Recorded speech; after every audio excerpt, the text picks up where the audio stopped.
রাজধানীর করাইল বস্তি ও খিলগাঁওয়ের তালতলা মার্কেটের পাশে লাগা আগুনে ছাই হয়েছে শতাধিক ঘরবাড়ি। আশ্রয়হীন হয়ে পড়েছে বাসিন্দারা, তবে কোনো প্রাণহানির ঘটনা ঘটেনি। সোহেল সামির রিপোর্ট।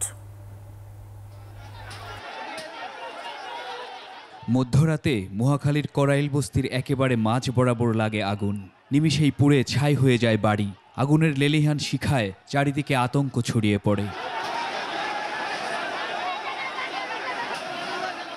যানজট না থাকায় দ্রুতই ঘটনাস্থলে আসে ফায়ার সার্ভিস।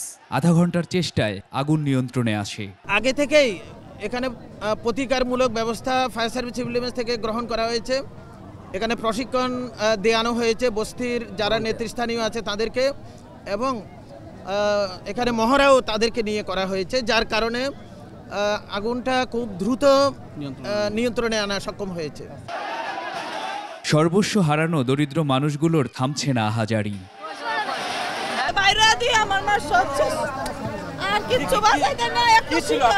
সবাই ঘুমানো ছিলাম বাচ্চা কাচ্চা নিয়ে, হঠাৎ করে একটা চিল্লাফেলা হইলো। হওয়ার পরে দেখা গেল যে অনেক আগুন লাগছে। এর আগে শুক্রবার সন্ধ্যায় খিলগাঁওয়ের তালতলা মার্কেটের পাশের সমিলে আগুন লাগে। পুড়ে যায় শতাধিক দোকান। ফায়ার সার্ভিসের 10টি ইউনিটের 2.5 ঘন্টার চেষ্টায় আগুন নিয়ন্ত্রণে আসে। 7টা গাড়ি ছিল, আমার অনেক টাকা ছিল। আমি ক্যাশ টাকা আমি এনে রাখি, আমি ব্যবসা লাইনে থাকি। আমি ক্যাশ টাকা রাখি, আমার সব কিছুই ক্ষয়ক্ষতি হয়ে গেছে। আমার কিচ্ছু নাই, আমি নিঃস্ব হয়ে গেছি। আমাদের যেই কটা জিনিসই আছে লোহালক্ষর এখন সব মাটির সাথে মিশে গেছে।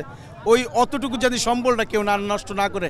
আগুন লাগার সঠিক কারণ নিশ্চিত করে জানাতে পারেনি ফায়ার সার্ভিস।